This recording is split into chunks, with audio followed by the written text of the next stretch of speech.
Okay. How many of you have heard the word ocean literacy? Quite a few. How many of you know what does it mean? Okay, please. Me? Yeah? Yeah, okay, because I don't see your eyes.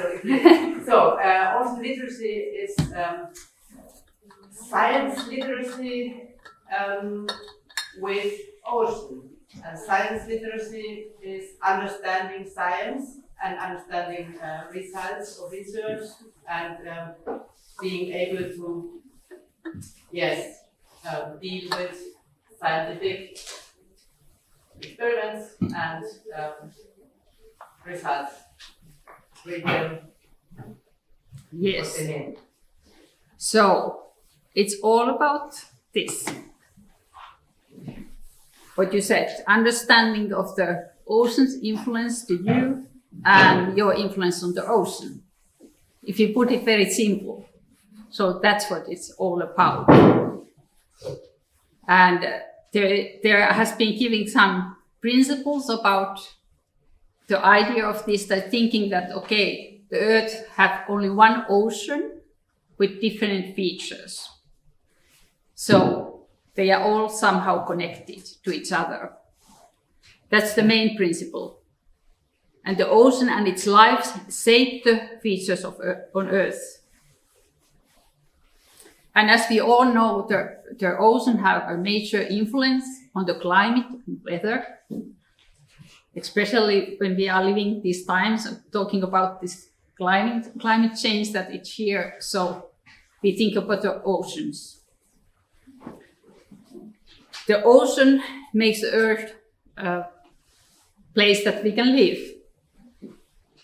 Otherwise, I don't think we would like to be here.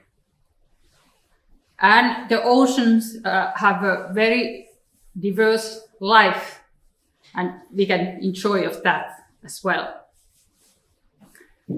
And the all is telling that we are very much totally linked to oceans. But for the moment, the situation is that we have like 80% of the deep sea bottoms that are still explored, so we don't know our friend too well so far. So what I have been hearing here today is that you are actually very much doing this work, like increasing ocean literature. That's what Baltic Sea project is about, if I have understood it right. How many of you have heard about this United Nations Decade of Ocean Science? No one? Oh, couple anyway. Okay, but this year we have Baltic Sea Science Congress in Helsinki in August, and it is one implementation of this decade. And the other one is, of course, increasing the ocean literature with all people, all citizens, and make it more wide, and to be understanding, what's the connection with humankind and ocean. We are totally linked together.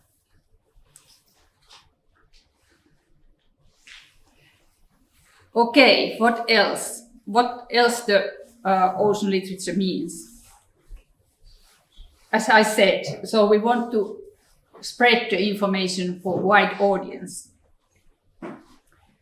And science is very much involved here, but it's not enough. We need all stakeholders, all students, all media persons, artists, to be spreading this information so that it's heard by the society and by the decision makers. And also producing this emotional experience, what you do here right now, going out to nature and doing things. So you really remember it. And that's the way how you fall in love with it. And then you want to protect something that you are loving, I'm sure. So schools are very important partners here, spreading this pro-ocean information. So all are welcome to participate with this work. I was planning to say in the beginning that this word of ocean literature was initially invented in US, but it sounds to me now that maybe it was invented in Finland with the Baltic Sea project, maybe. But anyway, now there's UNESCO's Intergovernmental Oceanographic Commission has been providing this kind of platform where people can share ocean literature material. And also there's the idea that there would be more cooperation between the countries. So everyone is doing their own, but we are hoping that there would be more cooperation. And they also produce this toolkit, Ocean Literature for All. I haven't been reading it myself. I hope it's a good one. So what project in Finland we have that are like supporting this kind of effort? There's some Finnish programs, like EduWater program, where we have been producing a lot of educational packages that we have been studying at the workshop. So far they are in Finnish, so I'm sorry about that, but hopefully they can at some point help also you to provide your own packages. In Kliivaate project, there's a cooperation in environmental education with Baltic Sea states, and there is the Luontoliitto. What's your title in English? The Finnish Nature League. The Finnish list.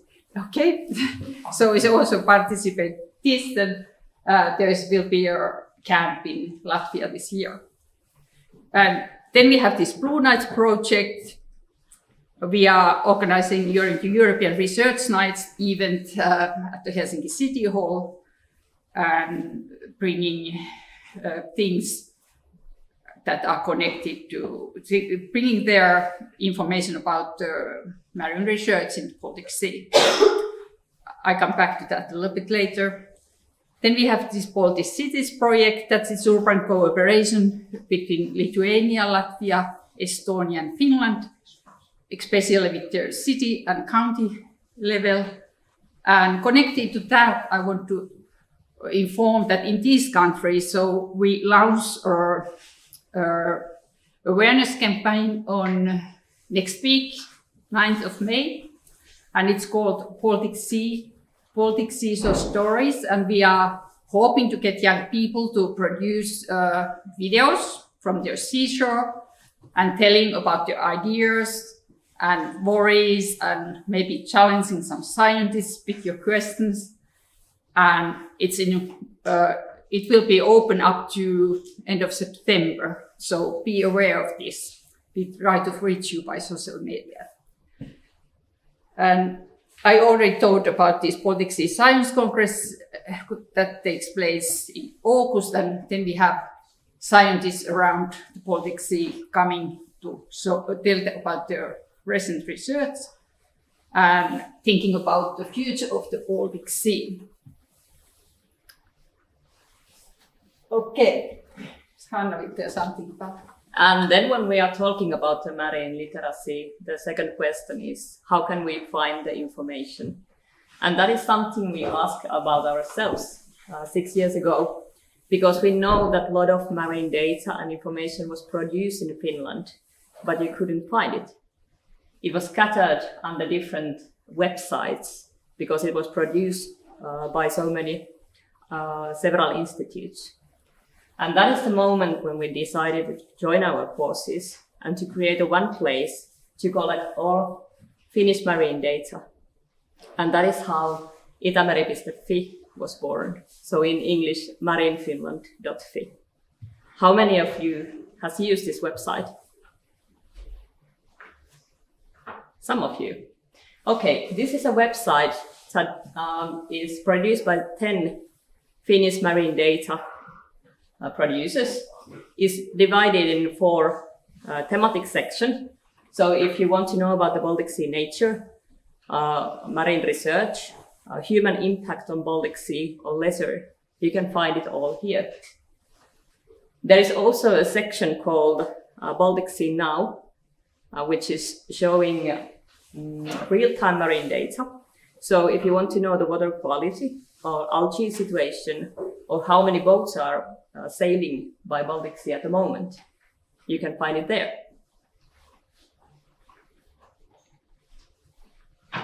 One section of the Marine Finland fee is Learn and Study, which is meant for schools, for teachers and students. So you can easily find a very short presentation about different topics of Baltic Sea. There is also tests. So when you have read something, you can test how well have you understood it. There's a guide for teachers. So how can you use this material when you're teaching? And there are materials which you can use at schools. Another place to find teaching materials is in the book Vesi.fi, which is in English waterinfo.fi. These materials are at the moment only in Finnish, even though waterinfo.fi site is also in English. But hopefully at the future we can make these teaching packages also in other languages.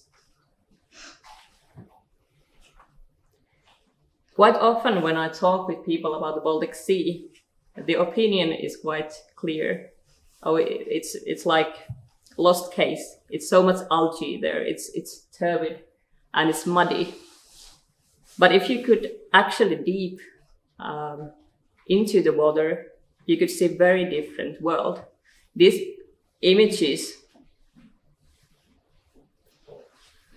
are all taken from Baltic Sea during our research project. So we decided to collect them all into one image bank, which is found in Marine Finland FI. So you can load images from the Baltic Sea for your own use. And hopefully this will give you a sign that Baltic Sea is really something else than just this muddy sea. Okay. Still some words about the events that are coming. So 22nd of August, it's the same time that we have this science conference going on in Helsinki. So we have this kind of let's shower the citizens with the sea knowledge, and we are inviting some school groups there as well to challenge the scientists, Baltic Sea scientists from different fields. It's a good situation because all the scientists has been gathered there, so we can pick up what we want. And then we have open doors for our research vessel Aranda. It's for school the first day, 30 of August, and the next day when it's Baltic Sea Day, the Aranda open doors are open for everyone. And there will be also tent village with different kind of activities organized by different actors. And I also mentioned this research night before. It's open for everyone as well at Helsinki City Hall. We don't know yet exactly are we going to take part to the herring market, but let's see if Aranda will be there as well. So in the end, there is a little video of the activities connected to Blue Nights event, and it takes place at the same day at different countries that are involved, European countries that are involved to this project, and this is very much about literacy, ocean literature.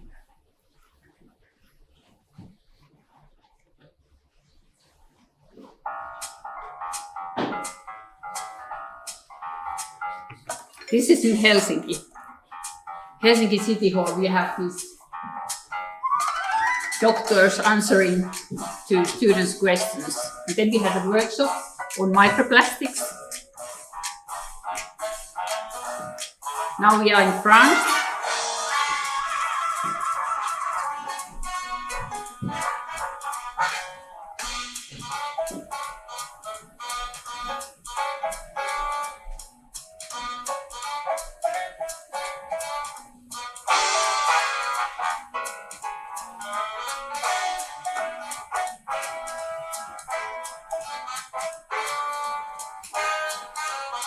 Italy.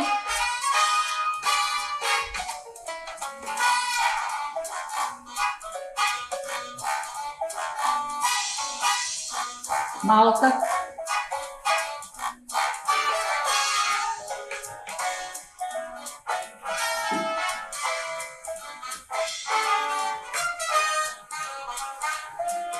Romania.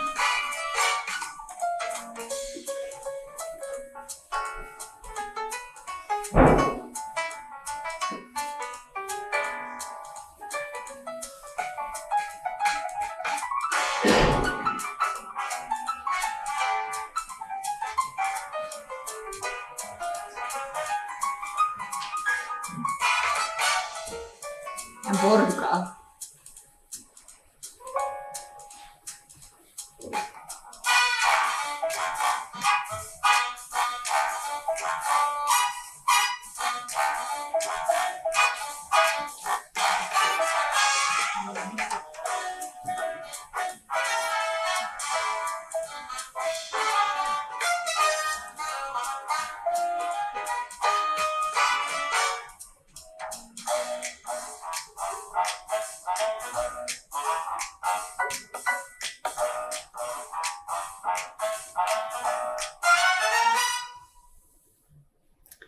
Okay. What I learned here at the first presentation, it was about stories. So thank you for that, because that made me think that the stories are a really excellent way to deliver the information. So we decided to do it next year, a Baltic Sea story telling about how it all works. So I hope it works out. Thank you.